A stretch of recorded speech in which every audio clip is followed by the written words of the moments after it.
Hello friends, welcome to shining vibes. मेरा नाम है महिमा। आज हमारे लिए एक बहुत ही इम्पॉर्टेंट दिन है। आज मेरे छोटे बेटे का अन्नप्राशन है। मैं पूरी रात सो नहीं पाई हूँ। मुझे पता नहीं क्यों पूरी रात बहुत रोना आया कि कितनी जल्दी ये समय निकल रहा है। अभी तो मैं प्रेग्नेंट थी और मुझे मतलब पता नहीं क्यों मुझे ऐसा ख्याल आ रहा था कि क्यों इतनी जल्दी ये समय भागा जा रहा है।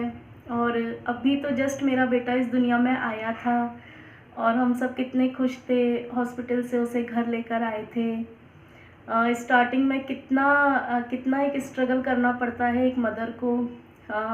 पूरी थ्रू आउट प्रेगनेंसी में, स्पेशली 7th 8th मंथ में, 8th 9th मंथ में बहुत सी तकलीफ़ें हो जाती हैं। और उसके बाद delivery pain, after delivery pain, बहुत सोच के ऐसा लग रहा था कि क्यों भगवान इतनी जल्दी ये समय निकल रहा है। उसको होने के बाद ऑब्वियसली 8 डे तक, 8 दिन तक मुझे ब्रेस्ट मिल्क नहीं आया था।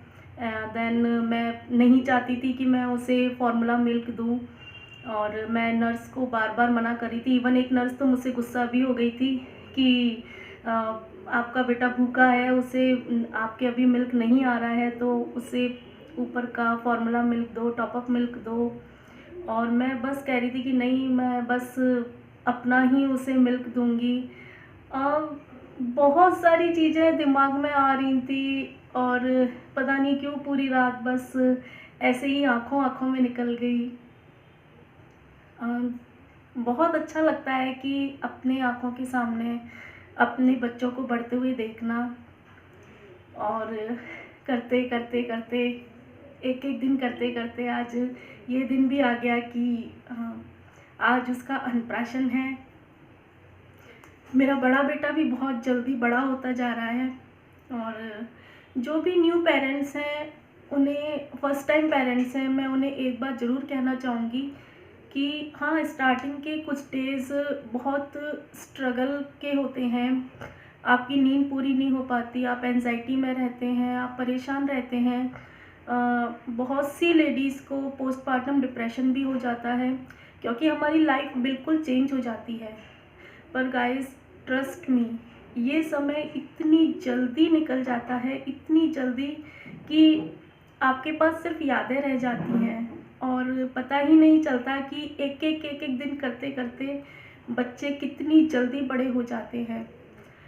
आज मैं अपने आप से एक प्रॉमिस करती हूँ कि मैं जितना अपने बच्चों को टाइम दे पा रही हूँ, आज के बाद मैं और ज़्यादा से ज़्यादा उन्हें अपना टाइम देने की कोशिश करूँगी। क्योंकि यही चीज़ें हैं जो बाद में हमारे साथ रह जाएंगी। वो ऑब्वियसली आगे पढ़ने के लिए, जॉब के लिए निकल जाएंगे बाहर। यही कुछ बातें होती हैं बचपन की, जो हमारे साथ रहती हैं हमेशा। एंड एक बात और मैं कहना चाहूँगी कि मैंने मेरे बड़े बेटे के साथ में गलती करी थी कि मैं उसकी बहुत सारी फ़ोटोज़, उसके बहुत सारे वीडियोज़ लेती थी। पर बहुत कम फ़ोटोज़ वीडियोज़ ऐसे थे जिसमें मैं खुद भी थी साथ में उसके। तो इस बार मैं ये गलती नहीं करूँगी।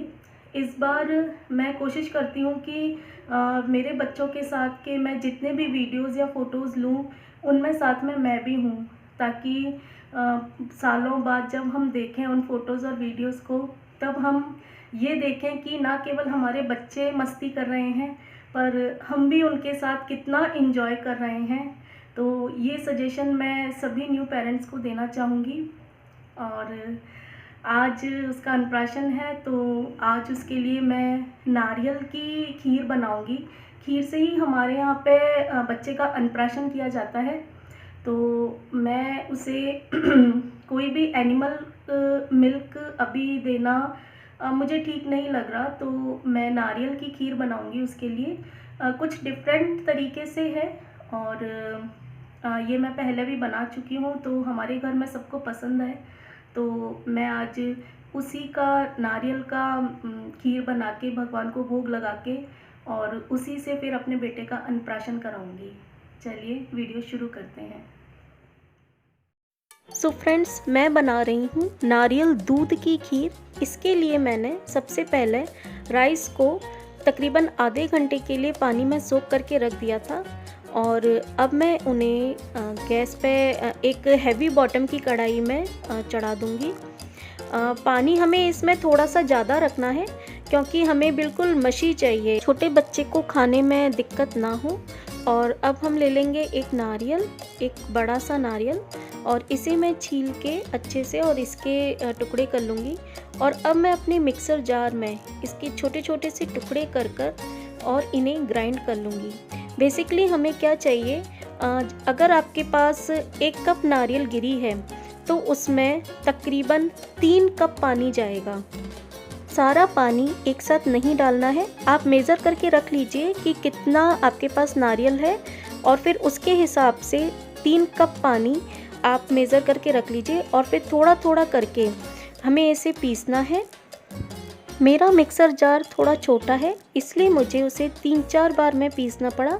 और इसके बाद हम इसका जो दूध निकलेगा नारियल का उसे स्ट्रेनर से छान लेंगे। और साथ ही साथ में हम अपने चावल को भी देखते जाएंगे। मेरे चावल अच्छे से कुक हो गए थे काफ़ी। और अब मैं उसमें डाल दूंगी चीनी। चीनी हमें इस हिसाब से डालनी है कि कोकोनट मिल्क भी हल्का मीठा होता है, तो चीनी उस हिसाब से डालें। एक्चुअली मैं गुड़ डालना चाहती थी पर मेरी मदर ने मना कर दिया कि गुड़ मत डालो, क्योंकि जो आसपास के नेबर हैं और बाकी जो घर के जने हैं उन्हें में भी गुड़ का टेस्ट शायद पसंद ना आए, तो इसलिए मैंने चीनी डालकर बनाया है। और साथ ही मैं अब इसमें डाल दूँगी कुछ केसर के स्ट्रेंथ। केसर डालना भूल गई थी, तो अगर आप भी ये कोकोनट मिल्क ट्राई करना चाहते हैं तो जब आप अपने राइस बॉईल करने रखें तभी आप उसमें केसर डाल दें ताकि उसका कलर अच्छे से आ जाए। और अब मैं धीरे धीरे करके पूरे कोकोनट में से उसका मिल्क अच्छे से छान लूँगी। और ये जो नारियल का बुरादा जिसे हम कह सकते हैं, नारियल का पेस्ट टाइप जो होता है, ये बच जाता है। इसे मैं बहुत अलग अलग चीज़ों में यूज़ कर लेती हूँ। अब अपने खीर की मिठास को बैलेंस करने के लिए मैंने इसमें 2 चुटकी सेंधा नमक डाला है। चावल में चीनी डालने के बाद वो भी अपना पानी छोड़ती है, तो उसे भी मैंने अच्छे से सुखा लिया है। और अब मुझे जितनी अपनी खीर को गाढ़ा या पतला रखना है उस हिसाब से मैं ये कोकोनट मिल्क अपने चावल में डाल दूँगी। मैं थोड़ा सा इसे पतला ही रखूँगी रनी, क्योंकि छोटे बच्चे को खिलाना है, तो बहुत ज़्यादा गाढ़ी खीर हमें नहीं चाहिए और ये धीरे धीरे रखे रखे गाढ़ी हो भी जाती है। दूध डालने के बाद मैं तुरंत गैस को बंद कर दूँगी और इसे कम से कम 20 मिनट के लिए ढक के रख दूँगी। ये जो नारियल का पेस्ट मेरे पास बचा है, इसे आज मैं अपने प्लांट्स में डाल दूँगी। वैसे मैं ज़्यादातर इसमें गुड़ और इलायची डाल के इनके लड्डू बना लेती हूँ। और अब मैं ले लूँगी थोड़ी सी इलायची। तकरीबन 20-25 मिनट हो गए हैं मेरी खीर को ढके हुए, और इन इलायची को अच्छे से कूट के और मैं अपनी खीर में मिक्स कर लूँगी। अच्छा, ये मिक्स करने के बाद मैं अपने बेटे के लिए जिसका अन्नप्राशन मुझे करना है उसके लिए पहले ही थोड़ी सी खीर अलग कर दूँगी। और उसके बाद हम लगाएंगे हमारी खीर में तड़का। तो ये रही मेरे बेटे के अन्नप्राशन के लिए चांदी की कटोरी, और उसमें उसके लिए कोकोनट मिल्क से तैयार खीर। तड़का लगाने वाली बात से आप कहीं चौंक तो नहीं गए? खीर में मैं तड़का लगाऊंगी ड्राई फ्रूट्स का, और इसके लिए मैं एक छोटे से पैन में घी ले लूँगी और मेरे जितने भी पसंद के ड्राई फ्रूट्स हैं मैं उन्हें बिल्कुल बारीक बारीक चॉप कर लूँगी। और अब मैं एक एक करके उन्हें घी में हल्का रोस्ट करूँगी। ये खीर मैं अपने बच्चे के अन्नप्राशन के लिए बना रही हूँ, तो इसीलिए मैं ड्राई फ्रूट्स बाद में डाल रही हूँ, क्योंकि इतने छोटे बच्चे को ड्राई फ्रूट्स वाली खीर खिलाने से मुझे डर था कि कहीं वो उसके गले में चॉक ना हो जाए। आप कभी भी 2-3 तरह के ड्राई फ्रूट्स को लेके उन्हें एक साथ फ्राई मत करें, क्योंकि हर ड्राई फ्रूट्स के रोस्ट होने का अपना टाइम होता है। कोई ड्राई फ्रूट्स जल्दी फ्राई हो जाता है और किसी को फ्राई होने में थोड़ा सा ज़्यादा टाइम लगता है, तो इस चक्कर में जिसे कम समय लगता है वो ओवर कुक हो जाता है। ड्राई फ्रूट्स को हल्का रोस्ट करके मैं डायरेक्टली खीर में डालती जाऊंगी और सबसे लास्ट में मैं मखानों को अपने घी में रोस्ट करूंगी, क्योंकि अगर हम मखानों को पहले ही घी में डाल देते हैं तो वो सारा घी पी जाएंगे। मैं आपको एक बात बताना भूल गई थी कि कोकोनट मिल्क को कभी भी गैस के ऊपर पकाते नहीं, कि गैस के ऊपर पकाने से या उसे उबालने से उसके सारे न्यूट्रिशंस खत्म हो जाते हैं। इसलिए मैंने भी नारियल दूध डालते ही तुरंत गैस बंद कर दी थी। और ये हो गई है हमारी कोकोनट मिल्क से बनी खीर तैयार। मैं इस खीर का सबसे पहले भोग लगाऊंगी अपने घर के मंदिर में, और उसके बाद इस प्रसाद को बाकी की खीर में मिक्स कर दूंगी और उसमें से ही फिर थोड़े से कुछ बूंदें लेकर उन्हें अपने बेटे की खीर में मिक्स कर दूंगी, भगवान का प्रसाद उसे भी मिल सके। और ये देखिए, ये हो गई मेरे बेटे के अन्नप्राशन के लिए प्लेटिंग।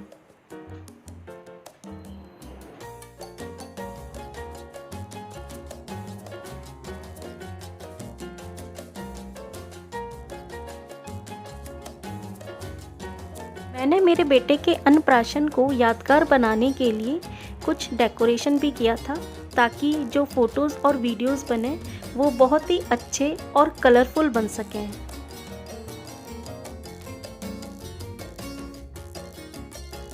मेरे दोनों लाल लाल बेटे, आज मैं मेरे छोटे बेटे का अन्नप्राशन उसके बड़े भाई के हाथों से ही करवाऊंगी। खुशी होती है ये देख के कि बड़े भाई अपने छोटे भाई के अन्नप्राशन को लेकर बहुत ज़्यादा एक्साइटेड हैं। एक बार, दो बार, तीन बार, और लगा एक बार, और लगा।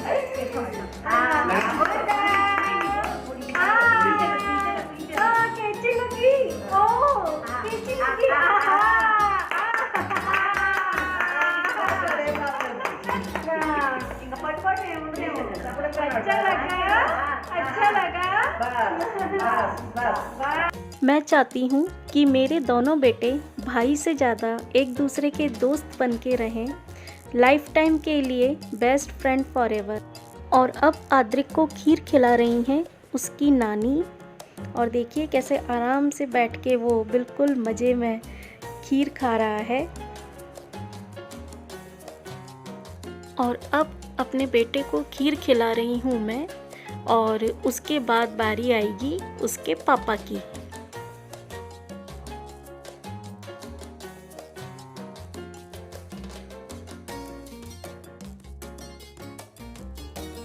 मेरे फ्लैट के आसपास की जो नेबर आंटी हैं वो भी बहुत अच्छी हैं। दो हैं मेन ये नेबर आंटी। मैं जब राजस्थान से तेलंगाना आई थी तब इन्होंने मुझे इतना प्यार, इतना अपनापन दिया था कि मुझे लग ही नहीं रहा था कि मैं इतनी दूर आई हूँ। और ये है एक मेरी प्यारी सी फ्रेंड संध्या, और अब ये खिला रही है। ये इतनी सुंदर लग रही थी आज कि मुझे लग रहा था कि यार तुम ही मदर लग रही हो आज इसकी। और ये है मेरी एक और फ्रेंड। और अब मैं दे रही हूँ अपने बेटे को बहुत सारा आशीर्वाद। माँ अन्नपूर्णा और माँ भगवती से यही प्रार्थना है कि वो मेरे बेटे पर हमेशा अपना आशीर्वाद बनाए रखें। आज से मेरे बेटे की लाइफ का एक नया चैप्टर शुरू हो चुका है। मैं पूरी कोशिश करूँगी कि उस चैप्टर को अपनी मेहनत से बहुत रंगीन बना सकूँ, और पूरी कोशिश करूँगी कि उसे हमेशा हेल्दी फूड और पौष्टिक फूड दूँ, जिससे उसका तन मन हमेशा शुद्ध रहे, साथ ही साथ वो जीवन में प्रगति की ओर हमेशा बढ़ता रहे। उम्मीद है मेरे बेटे के अन्नप्राशन का वीडियो आपको पसंद आया होगा। इसी के साथ चलिए मिलते हैं नेक्स्ट ब्लॉग में।